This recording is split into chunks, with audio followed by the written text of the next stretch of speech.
자, 안녕하십니까. 양진석 세무사입니다. 이번 시간부터는 2024년도 종합소득세 귀속분에 대한 일단 간단하게 어렵게는 설명을 안 하고요. 핵심되는 내용으로 해서 설명을 좀 드리도록 하고요. 첫 번째고요. 사업소득을 제외한 종합소득 금액에 대해서 간략하게 설명을 드리도록 하겠습니다. 우리가 이제 개인이 내는 세금이 되겠죠. 개인이 내는 세금이 거주자하고 이제 비거주자가 있을 겁니다. 거주자에 해당이 된다고 한다면 이거는 국내 소득하고 국외 소득입니다. 합산을 해서 5월 달에 신고를 하는 거고요. 소득세법상의 비거주자에 해당이 된다면 국내 소득에 대해서만 과세를 합니다.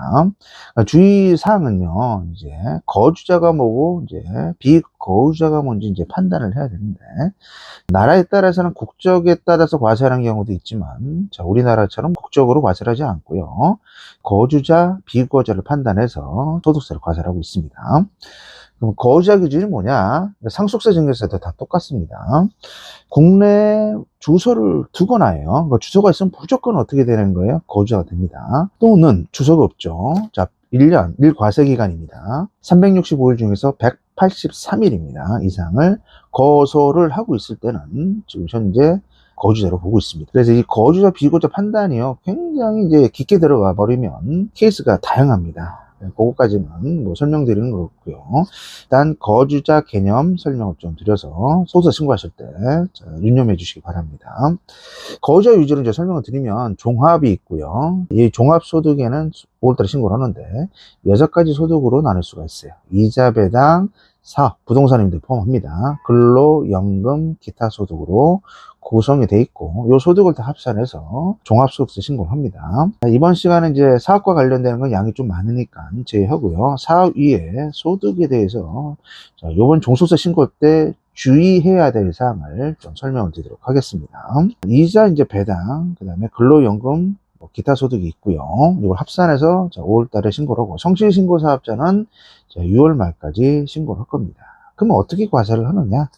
기본적으로 우리나라는요, 개인별로 과세를 합니다. 세대별 과세를 하지 않고 개인별 A, B, C, D 형식으로 해서 과세를 하고 있습니다. 단 예외 규정으로 사업 소득 중에서 공동사업이 있어요. 특수한 경우에 한해서는 개인별로 과세를 하지 않고 세대별로 과세를 하고 있습니다. 그러면 간략하게 좀 설명드리면 세대별 합산 기준은 뭐냐? 공동사업 중에서 12월 30일 현재입니다. 특수관계자하고 같이 생계를 같이 해야 돼요. 그러면서 조세회피 목적이 있을 때는 개인별로 과세를 하지 않고 세대별로 합산해서 과세를 하고 있습니다. 이거 조문에 나와 있는 내용인데 제가 일을 하다 보니까 이거 적용되는 경우는 뭐 거의 없다고 보시면 되고요. 그것보다는 이제 통상적인 사업소득 중에서 공동사업소득이 너무 중요합니다.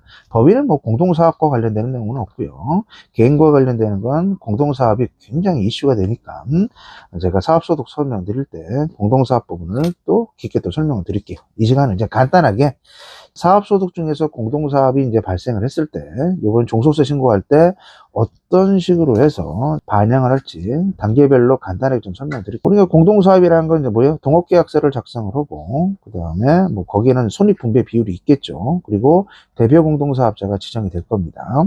A라는 사업장에 갑을병 3명이 이제 공동으로 사업을 한다고 한다면 당연히 뭐예요? 공동사업이 되겠죠. 단 장부를 할 때는요, 이 공동사업장은 갑을병 별도로 계산하지 않고 하나의 거주자, 1거주자로 보고 장부합니다.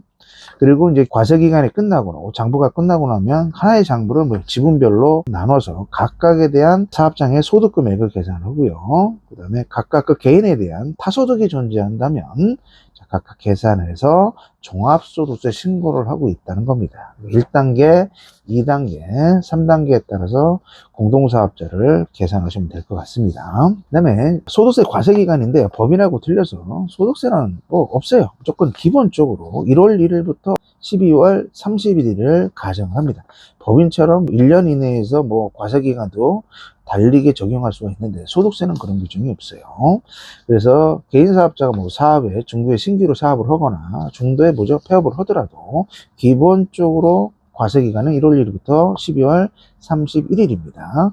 그래서 내가 사업을 하다가 예를 들어서 6월 30일 폐업을 했어요. 사업과 관련이 돼서. 하지만 뭐 7월 달이나 8월 달에 근로소득이 발생할 수가 있잖아요. 자, 이런 경우는 자, 1월 1일부터 12월 31일까지 과세기간을 보기 때문에 유념해서 종소세 신고를 하시면 될 것 같습니다. 자, 근데 예외 규정으로 1월 1일부터 12월 30일이라는 게 두 가지가 있는데, 소득세법에. 그게 이제 사망했을 때하고 다른 나라로 돈 벌기 위해서 출국을 했을 때, 그 경우는 이제 과세 기간이 좀 틀립니다. 그래서 사망했을 때는 1월 1일부터 사망일까지이고요. 그 다음에 출국을 했을 때는 1월 1일부터 출국일까지가 과세 기간이 됩니다.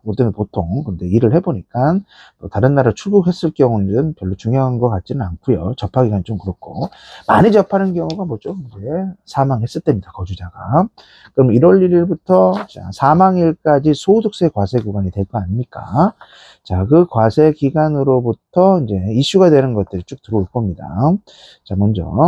자, 사망을 해버리면 어떻게 돼요? 자, 피상속인이 이제 돌아가신 거잖아요. 피상속인이. 그 다음에 상속인이 뭐 사업과 관련되는 걸 승계를 하든지 뭐 그럴 겁니다.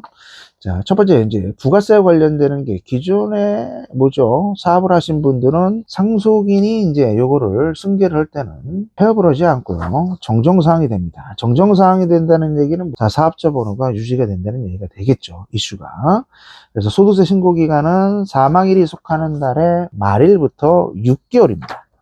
6개월입니다. 다음 연도 5월 31일이 아니라는 거. 신고기간 유념해 주시기 바랍니다. 그 신고기간을 놓쳐버리면 뭐가 돼요? 무신고가 되기 때문에 무신고와 관련된 가산세 20%, 그다음 납부 불성실 가산세, 납부지연 가산세가 나올 수가 있습니다. 두 번째는 이제 소득세 문제도 있고 부가세 문제도 있고 상속세 문제도 있습니다. 그래서 상속세와 관련되는 것도 신고기간이 6개월이 되겠죠. 같이 유념해 주시기 바랍니다. 누가 세금을 내야 되겠어요? 당연히 돌아가신 분이 세금을 납부할 수는 없고요. 상속인이 그 전까지 사업한 거에 대해서 뭐 사망일이 6월 30일이라고 한다면 1월 1일부터 6월 31일까지 상속인이 장부를 하겠죠. 신고 의무는 누구한테 있어요? 상속인한테 있습니다. 그런 소득세 신고는 이제 내일 금액이 떠버리면 상속세 계산할 때 공과금 계정으로 해서 차감을 해서 반영시켜 주시면 됩니다. 신고 기간에 대해서 좀 봤고요.